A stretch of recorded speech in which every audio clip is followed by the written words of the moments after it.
नमस्कार। जाप कार्यकर्ताओं के द्वारा अपनी विभिन्न मांगों के समर्थन में सासाराम में आज रेल चक्का-जाम कार्यक्रम का आयोजन किया गया और इस कार्यक्रम के तहत करीब 1.5 दर्जन जाप कार्यकर्ता सासाराम के धर्मशाला चौक से रवाना हुए और फुट ओवरब्रिज से होते हुए सीधे प्लेटफॉर्म संख्या 6 पर जा पहुंचे, जहां पर भभुआ से पटना की ओर जा रही इंटरसिटी एक्सप्रेस ट्रेन को रोकने का प्रयास किया गया। इस कार्यक्रम का आयोजन क्यों किया गया था, जो जाप कार्यकर्ता हैं उनके द्वारा जो बताया गया उसे सुनिए। इसके बाद में बताऊंगा कि इस कार्यक्रम के दौरान किस तरह से सुरक्षा चूक सामने आई और इस सुरक्षा चूक का खामियाजा किस तरह से भुगतना पड़ सकता था। धरना दिया गया था, क्या मामला है? आज रेल चक्का जाम का आयोजन राज्य स्तरीय जन अधिकार पार्टी पप्पू यादव जी के आह्वान पर हम लोगों ने किया था। चूंकि मणिपुर की घटना और डोमिसाइल नीति के खिलाफ जो नीतीश कुमार की जो फरमान है, तमिल फरमान है, उस फरमान के विरोध में जन अधिकार पार्टी ने आज चक्का जाम का आयोजन किया था। क्या रहा कार्यक्रम, कैसा रहा, सफल रहा या क्या रहा? नहीं, हम लोग का कार्यक्रम सफल रहा और हम लोग जो चक्का जाम का आयोजन किया था, रेलवे को हम लोगों ने रोका है। कितना देर तक बाधित रहा परिचालन? हम लोग कम से कम 1 घंटा यहाँ बाधित इस स्टेशन पर हम लोग थे। मैंने 1 घंटा तक अपना कार्यक्रम करते रहे? हाँ, कार्यक्रम हम लोग करते रहे।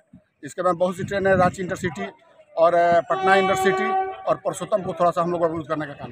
जैसा कि आप सुन रहे हैं कि जाप कार्यकर्ताओं के द्वारा बताया जा रहा है कि अपनी विभिन्न मांगों के समर्थन में उनके द्वारा आज रेल चक्का जाम कार्यक्रम का आयोजन किया गया था और उनका कार्यक्रम पूर्णतः सफल रहा।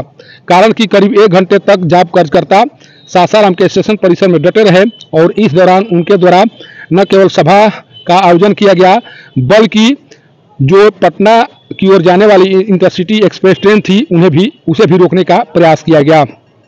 सोचिए कि मात्र 1.5 दर्जन जाप कार्यकर्ता थे और उन कार्यकर्ताओं के कार्यक्रम पर अंकुश लगाने के लिए 5 दर्जन से अधिक पुलिसकर्मियों की तैनाती की गई थी और उन पुलिसकर्मियों के आगे इनकी संख्या बहुत ही कम दिखाई पड़ रही थी। इसके बाद में भी बिना किसी रोक टोक के सभी जाप कार्यकर्ता स्टेशन परिसर में प्रवेश कर गए और सीधे वहां पर जा पहुंचे, जहां पर बड़ी संख्या में यात्री इंटरसिटी ट्रेन को पकड़ने के लिए इंतजार कर रहे थे।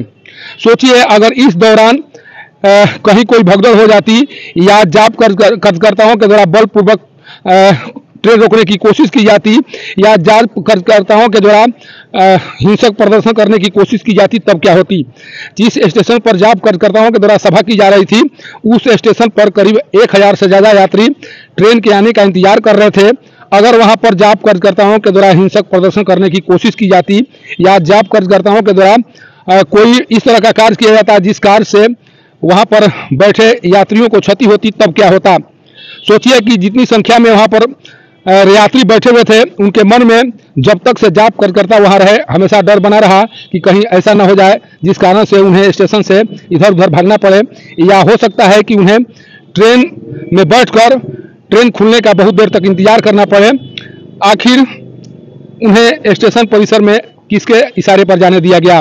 जब 15 की संख्या में या 18 की संख्या में जाप कार्यकर्ता थे, इन जाप कार्यकर्ताओं को 5 दर्जन पुलिसकर्मी स्टेशन परिसर में प्रवेश करने से क्यों नहीं रोक पाए? ये सवाल है जिन सवालों का जवाब यहाँ के सुरक्षा कर्मियों को देना चाहिए। कारण कि जिस जाप कार्यकर्ताओं के द्वारा स्टेशन परिसर में पहुंचकर प्रधानमंत्री और गृह मंत्री के विरुद्ध लगातार मुर्देबाद के नारे लगाए जा रहे थे, वहां पर आरपीएफ और अन्य पुलिसकर्मी मुखदर्शक बनकर देखते रहे और उनके द्वारा 1 घंटे तक इन जाप कार्यकर्ताओं को वहां से हटाने का प्रयास नहीं किया गया। कुछ ऐसे अधिकारी भी वहां नजर आए थे जिन्हें लग रहा था कि जाप कार्यकर्ता जो कर रहे हैं वो सही कर रहे हैं और उन अधिकारियों को शायद केंद्र सरकार की नीतियां सही नहीं लग रही थी। जाप कार्यकर्ता जो कर रहे थे उसे वो समर्थन दे रहे थे।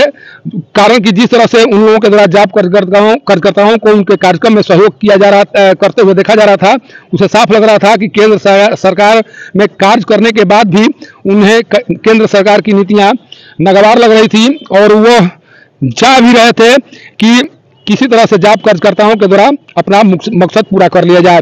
कारण कि जब 5 दर्जन से अधिक पुलिसकर्मी मात्र 1.5 दर्जन जाप कार्यकर्ताओं को स्टेशन परिसर में प्रवेश करने से रोक नहीं पाए, तो आखिर इसके पीछे का कारण क्या समझा जाए? क्यों ना माना जाए कि कुछ विपक्षी पार्टियों की नीतियों से प्रभावित अधिकारियों के द्वारा यह सोचा गया होगा कि चलिए कम से कम इसी बहाने केंद्र सरकार की नीतियों का विरोध हो जाएगा और मेरे ऊपर किसी प्रकार की कोई कार्रवाई नहीं होगी। जब रेलवे परिसर एक तरह से केंद्र सरकार के अधीन आता है और केंद्र सरकार के अधीन वाले परिसर में जिस तरह से प्रधानमंत्री और गृह मंत्री के विरुद्ध नारेबाजी की गई, यह दुर्भाग्यपूर्ण नहीं है तो क्या है। आरपीएफ के जवान वहां पर केंद्रीय गृह मंत्री और प्रधानमंत्री के विरुद्ध नारेबाजी होते हुए देख रहे थे, लेकिन उनके द्वारा जाप कार्यकर्ताओं को वहां से हटाने का प्रयास इसलिए नहीं किया गया कि वो चाह रहे थे कि जाप कार्यकर्ता कम से कम जिस मकसद से आए थे वो अपना मकसद पूरा कर लें और जो केंद्र सरकार की नीतियों का विरोध उनके द्वारा किया जा रहा है उसका एक मैसेज पूरे भारत भर में चला जाए। आज का जो नज़ारा था उस नज़ारे से साफ लग रहा था कि सासाराम स्टेशन परिसर में जिनको सुरक्षा व्यवस्था को संभालने की जिम्मेदारी दी गई है, उनके स्तर से सुरक्षा व्यवस्था को सही तरीके से संचालित नहीं किया जा रहा है, जिसका खमियाजा आज यात्रियों को भुगतना पड़ सकता था या आने वाले दिनों में भुगतना पड़ सकता है। फिर भी ऐसे अधिकारियों की यहाँ पर पदस्थापन रखने की क्या जरूरत है, क्या मजबूरी है, अब ये जो रेलवे सुरक्षा बल के जो वरीय अधिकारी हैं उन्हें बताना चाहिए या उन्हें यह बताना चाहिए कि आखिर आज जो जाप कार्यकर्ताओं के द्वारा किया गया और जिस तरह से प्लेटफॉर्म पर खड़ा होकर सभा का आयोजन किया गया उसके लिए किसके द्वारा परमिशन दिया गया था। क्या इस सभा के दौरान अगर हिंसक प्रदर्शन होते तो इन जाप कार्यकर्ताओं से यात्रियों को बचाया जा सकता था। कई इस तरह के प्रश्न हैं जिन प्रश्नों का जवाब लगातार मीडिया के माध्यम से खोजने की कोशिश की जा रही है। वही हुआ जब इंटरसिटी एक्सप्रेस ट्रेन को जाप कार्यकर्ताओं के द्वारा रोकने की कोशिश की जा रही थी, उस समय सुरक्षा बलों के द्वारा उन्हें बलपूर्वक वहां से हटाया गया। इसके बाद इंटरसिटी एक्सप्रेस ट्रेन पटना के लिए रवाना हुई। अगर जाप कार्यकर्ताओं की संख्या अधिक होती तो उस समय स्थिति बिगड़ सकती थी और जब स्थिति बिगड़ती तो स्टेशन परिसर में बैठे 1000 यात्रियों की जान पर शामत आ जाती और वहां पर तैनात सुरक्षा बल के कर्मी कुछ नहीं कर पाते। सासाराम से पब्लिक न्यूज के लिए सत्येंद्र चौबे की रिपोर्ट।